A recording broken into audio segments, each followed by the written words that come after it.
You know what, Marcia, the first time we talked, you kind of told me the story, what happened.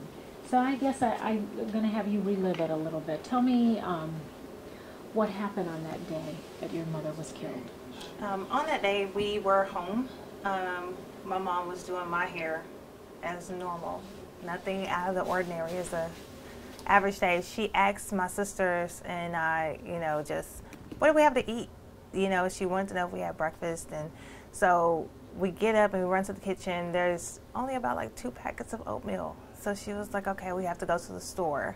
Is what I remember. So of course, like any kid, going to the store, that's the make it or break it. So I'm like, okay, I want to be in the front seat. I have to be in the front seat.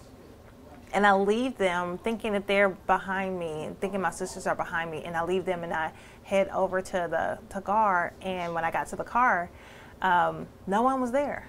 No one was, I was just out there by myself. But when I turned, I saw Wallace Allen. I see him round the F building and he's walking in my direction. And at this point, I'm like, okay, I'm a little nervous because I'm the only one out there, but it doesn't register to me. I'm 9. It doesn't register to me what's going on. So from there, I run back into the house. I put my arms around my mom and she just looks down and she was just like, what's wrong? I was like, nothing. Not knowing that that was my last time hugging her, touching her, in that way.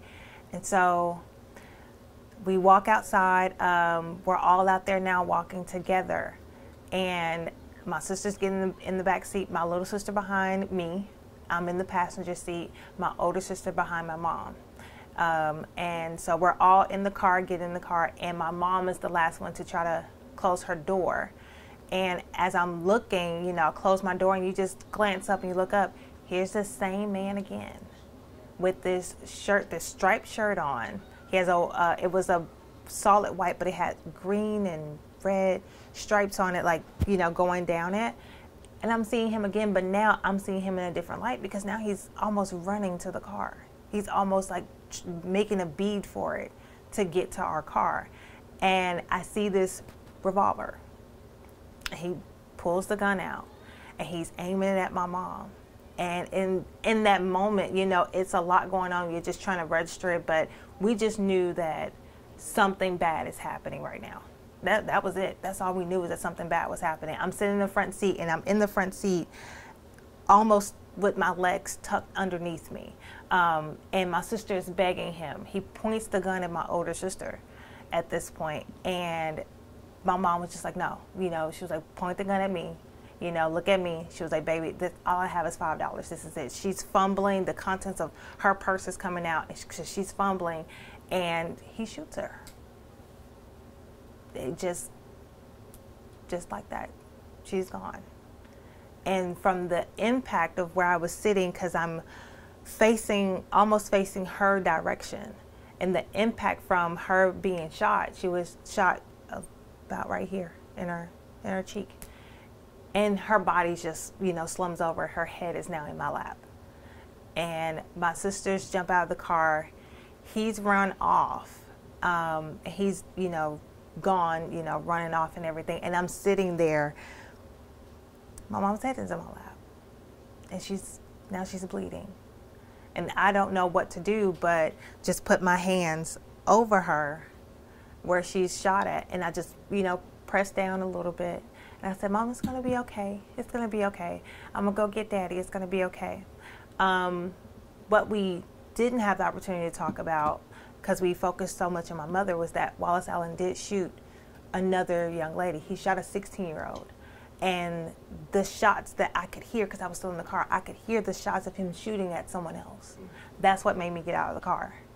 So I get out of the car, and I'm walking now. Now my dress is blood soaked. And my dad is coming out of the apartment complex, and we pass each other in that stairwell where the stairs are. And he looks at me, and we just turn back, and we could just see the car door open, contents of everything on the ground out there. And by the time I made it into the house, my dad is screaming at this point. He's wailing, and he's screaming at this point. I remember my older sister looking at me, and she said, "Are you okay?" And all I could say was no. Like, I'm not okay. From there, I went into the bathroom and I could see the blood was all over my hands. Blood was soaked down all through my dress. And it was rolling at this point, and it rolled down my legs. And the only thing I could do, or to think to do, was just to wash my hands of this blood, you know, that was on my hands, and just wash my hands. And, you know, from there, it all becomes a blur. It comes back, but it just all becomes a blur. What does something like that do to a 9-year-old girl who's now a 30-year-old woman? For so long, I blamed myself. I did. Because I saw him first. And I had the opportunity to say something. And I didn't. So for that took a long time to know that I wasn't the one that was at fault. To know that I wasn't the one to be blamed. Because for so long I blamed myself. And for so long I couldn't say anything to anyone because I was fearful of what they might say to me or how they might feel. That you saw him first and you said nothing. And so for me, it's taken all of these 20, 21 years to become okay and to not blame me and to not blame that 9-year-old and say, you know, you just didn't know. You did the best you could. You just didn't know that this was a bad man.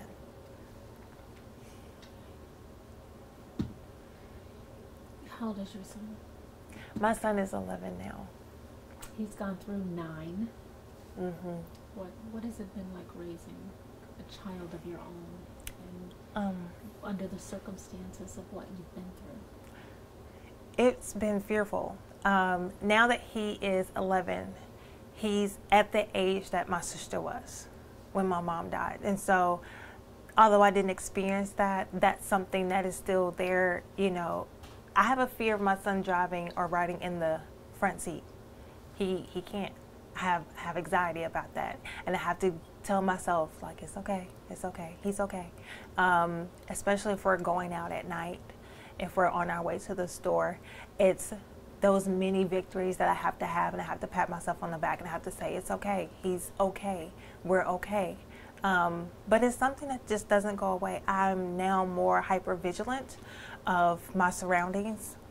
I pay attention to the details of people's clothing a lot more than maybe the average person would, because that's something that is anxiety producing when I'm in certain environments.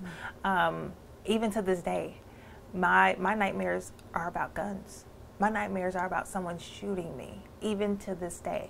Those are my biggest nightmares. As a kid, I didn't have nightmares about the boogeyman or, you know, some phantom ghost. It was always about someone shooting me.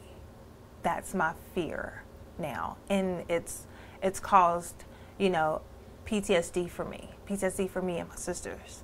That it's at a point now when it gets dark outside that we're questioning, is it safe to go out? I don't feel safe. I don't know if this is safe. Or me not, it's sad, but it's true, me seeing a black man and locking my car doors because I'm not sure of him. And I'm at a state of fear. And so he doesn't hurt me. Let me just lock me and my son, and we'll sit here and we'll wait until he passes by. It's a lot to go through.